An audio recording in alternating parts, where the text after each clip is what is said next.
The indicator if you need a new oil level sensor. When you start it up,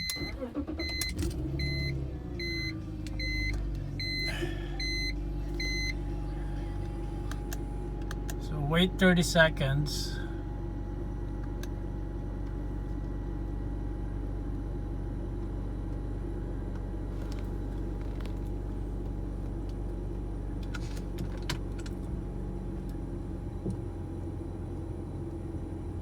Yep, your oil level, your yellow oil light turns on, and then it will just go away. That indicates that your sensor is bad. Yep, so it goes away. Now, if you turn off the car, and then you'll see that oil light on, that means that you're low on oil. So I'm gonna do that.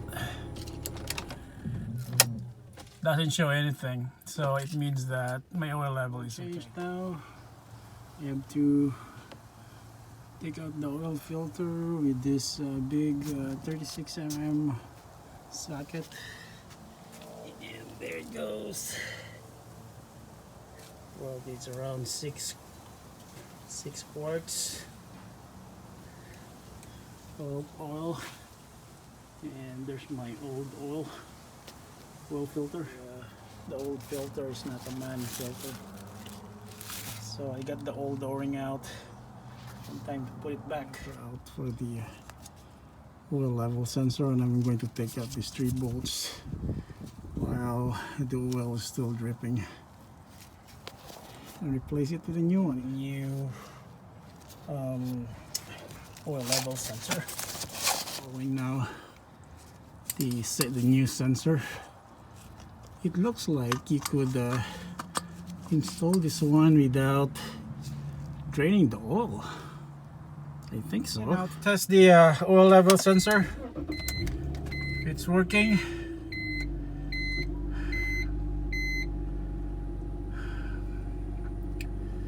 So 30 seconds. The oil light should not turn on.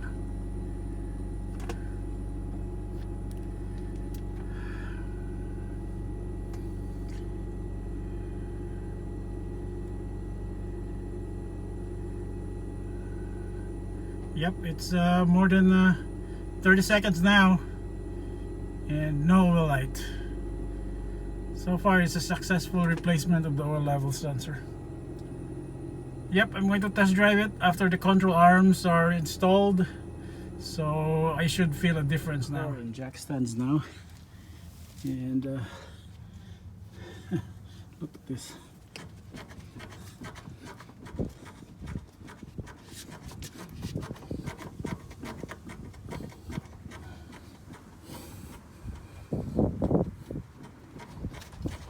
This is how bad it wiggles. Move the cover, or the what they call this stuff, and then yeah, it will expose the bushings here, 2 of them, and I can use my 16mm impact to get rid of it.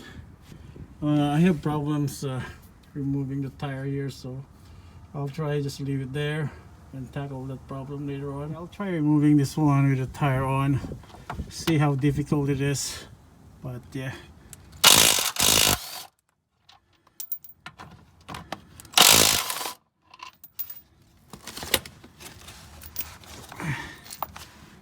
Two bolts there. Oh, it's not that bad. Actually, with the tire on. This one is totally shut. Yeah. Oh boy. Yep. Yep. Yeah, they're still driving it, even though it's bad.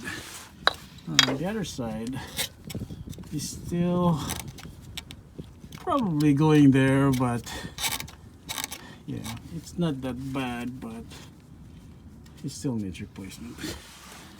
So I'm gonna figure out how to clean this one Yeah, it's like the metal part is stuck in here.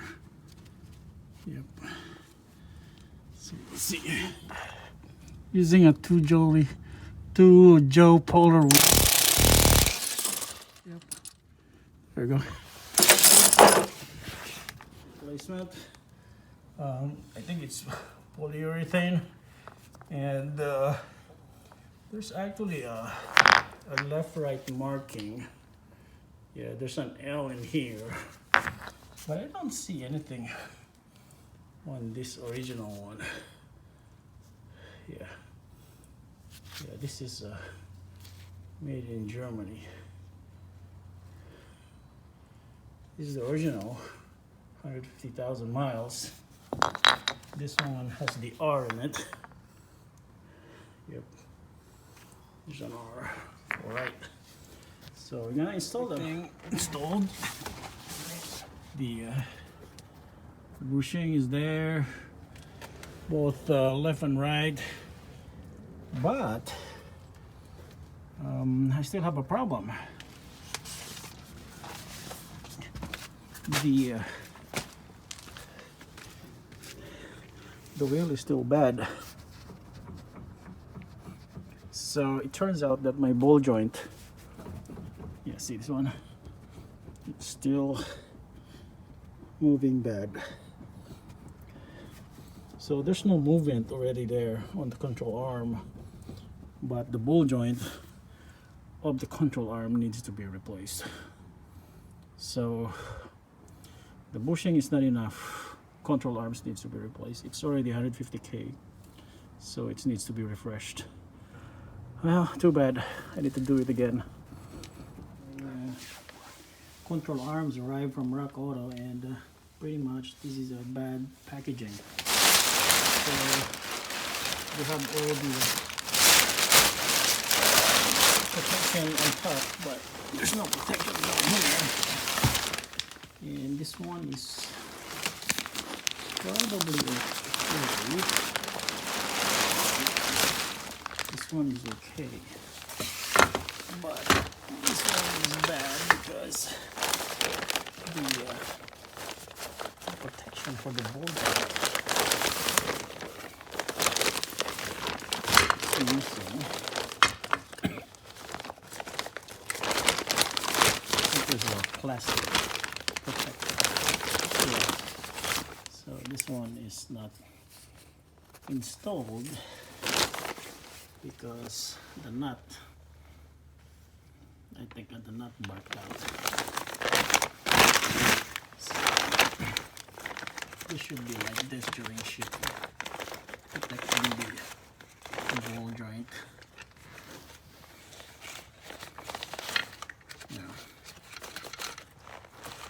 this one should be installed here. Well,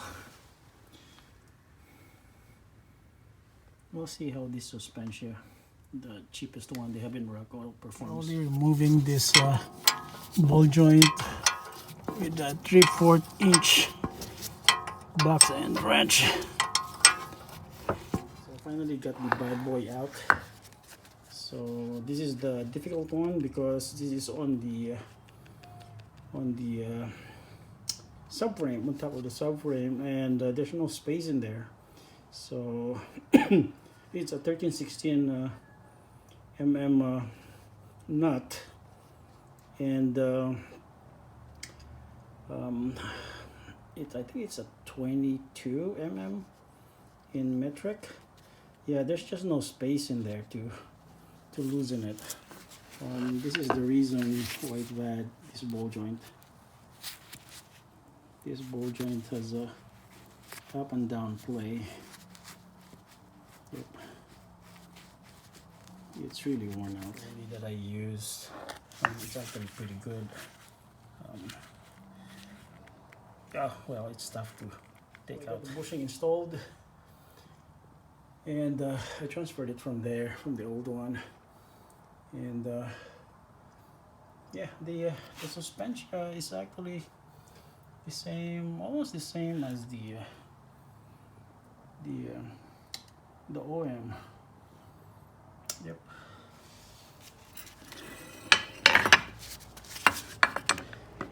pretty much the same. I think it got the BMW logo in here. Yeah. The driver's side, the bolt for the control arm here is a pain in the butt to remove. Actually, I have to remove the plastic cover here, and you can access it from here, but my ratcheting wrench cannot fit in this one, and I use a 7/8 box end to loosen it. Loosening the ball joint and this on the driver's side. I'm done with the center one, and if you look at that, the boot is broken too. For time.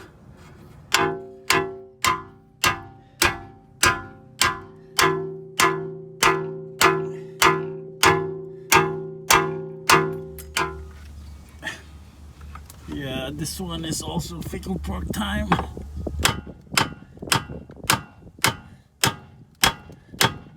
The other one, the left side, ready to be put in.